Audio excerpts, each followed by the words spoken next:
साथियों, खबरों का सागर में आपका हार्दिक स्वागत है। मैं हूं आपका अपना जगदीश सिजा और फिलहाल मौजूद हूं मतलोटा में, जहां साध्वी शक्तिपुरी जी जो 1008 महामंडलेश्वर की उपाधि से अलंकृत हैं और यहाँ मतलोटा धाम में महंत बाबा फूलपुरी जी की शिष्य हैं, जो आज सनातन धर्म को अपना जीवित रखने के लिए काम कर रही हैं और जो प्रयागराज जो महाकुंभ स्नान चल रहा है उस महाकुंभ में अपनी परंपरा को जीवित रखते हुए जहां पूरे समाज को जागृत करने का काम कर रही है। आज उनके बीच में है साध्वी जी। प्रणाम जी। साध्वी जी, आप महाकुंभ में स्नान के लिए जा रहे हैं, क्या कुछ व्यवस्थाएं रहने वाली है? महाकुंभ में स्नान के लिए हमारे अखाड़ों ने व्यवस्था की है। तो सबसे पहले तो अखाड़े में जाकर जो व्यवस्था है महामंडलेश्वरों के लिए एक विशेष व्यवस्था की जाती है, रथ दिया जाता है।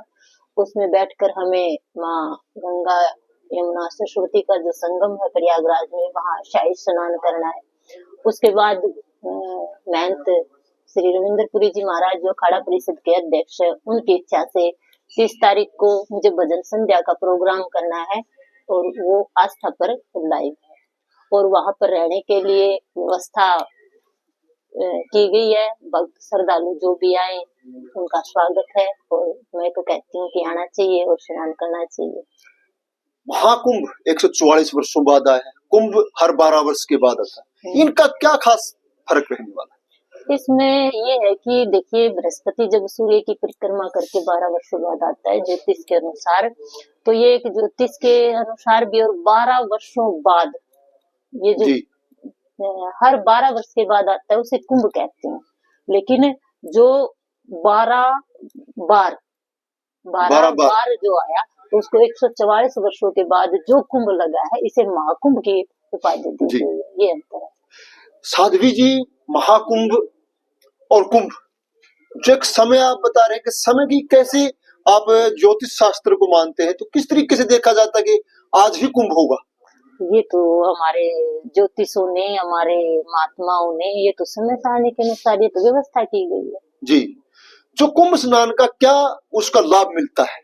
देखिए, ये एक अमृत स्नान कुंभ स्नान कहते हैं कि जिस प्रकार शरीर को स्वस्थ रखने के लिए आप रोजाना स्नान करते हो, इतने महात्मा उस जल में स्नान करेंगे, इतने लोगों की आस्था वहाँ सब एक ऐसी धारणा बन चुकी है कि वो अमृत है, वो अमृत है, अमृत है।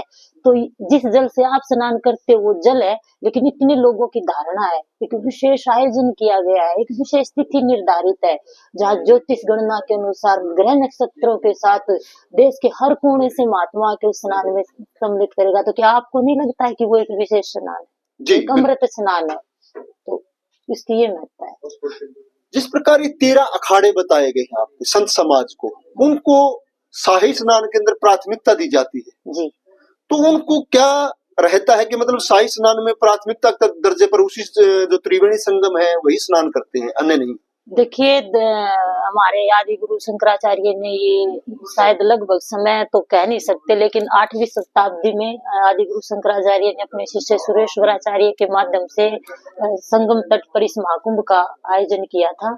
तो जो नागा सन्यासी हैं, जो नागा संत है, जो नागा सन्यासी है, वो अपनी कला का, अपनी शक्ति का, अपने तप का प्रदर्शन करने के लिए 13 अखाड़ों की व्यवस्था होती है कि इस कुंभ में ये अखाड़ा पहला स्नान करेगा। और आप सोशल मीडिया के माध्यम से देखते भी होंगे कि हमारे जो नागा सन्यासी है वो इतनी सर्दी में बिना वस्त्रों के बाले लेकर वो लेकर, देखिए, साधु संतों को तो समाज में भी एक विशेष स्थान है कि कोई भी वस्तु हो तो आप हमें कितना दर्जा देते हो।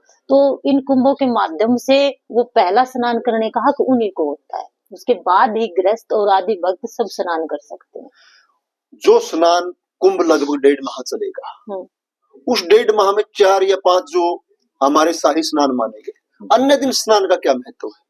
अन्य दिन स्नान में जैसे अन्य दिन लोग स्नान करने जाते हैं, देखिए, माँ की गोद और एक हमारे हरियाणी भाषा में कहते हैं कि गुड़ की रोटी किसी भी तरह से उठा लो, वो हर जगह से मीठी होती है।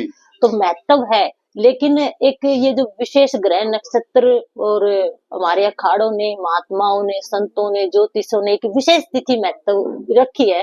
तो एक इसका विशेष महत्व जरूर होगा। इन विषयों पर ज्यादा तर्क वितर्क हमें नहीं करने चाहिए, क्योंकि हमारे संतों ने, महापुरुषों ने सदा समाज को आईना दिखाया है। तो मेरे हिसाब से संत शरण में जाके, गुरु शरण में जाके तर्क वितर्क ना करके उनकी बातों को मानना चाहिए। दूसरी बात करूं तो जो त्रिवेणी संगम है, कुछ एक थोड़ा दायरा होता है, उसके और जो स्नान का लगभग कई किलोमीटर का दायरा बनाया गया है। अन्य स्थान पर स्नान करने का क्या लाभ रहेगा, और सिर्फ त्रिवेणी संगम पर जो स्नान करेंगे उसका क्या लाभ रहेगा? देखिए, मैं आपको एक बात बताना चाहूंगी, उसमें जहाँ तीनों नदियां मिलती हैं, वो तीनों जहाँ मिलती है तो मिलके वो आगे भी तो जाती है। तो ऐसी कोई बात नहीं है। कुछ लोगों की धारणा है कि हम वहीं उसी जगह पर स्नान करें जहाँ तीनों माताएं मिलती हैं, लेकिन तीनों माताएं मिलके जिस जगह पर भी जाती है तो वो जा तो वही रही है। तो उसके लिए मेरी तो यही धारणा है कि वो सब चीजें एक है। लेकिन मैं इस बात को आपको ऐसे कहना चाहूंगी कि जैसे महाराज जी, बाबा फूलपुरी जी महाराज जो मेरे गुरु जी हैं, एक साधारण से घर में जन्म लेके वो इस जगह पर आए और उस जगह को उन्होंने तप किया और फिर उस बेटी को चुना, लेकिन उस बेटी ने उस ज्ञान को सारे समाज को दे दिया। तो चाहे वो एक धारा एक जगह से निकले, लेकिन फैलती तो हर जगह है। उसका पूरा प्रयास रहेगा। तो इस स्थान की हम बात करें तो आपका जो जहाँ प्रस्थान है, उसके लिए लोगों को, यहाँ स्थानीय लोग जाएं, उसके लिए क्या प्रयास करने वाले? हाँ, वो हमें कॉल करें, उनके लिए व्यवस्था है, वहां से व्यवस्था करें। हाँ। तो और आमजन को क्या संदेश देंगे कुंभ के लिए, महाकुंभ? मैं आमजन को यही संदेश देना चाहती हूँ कि चाहे वो वहां जाकर, चाहे जाना चाहिए, कुंभ में स्नान करना चाहिए और स्वच्छता का ध्यान वहां रखें, आस्था से और श्रद्धा से जाए। आस्था और श्रद्धा में अगर थोड़ी सी भी शंका आ गई ना, तो फिर स्नान का कोई महत्व नहीं रहता।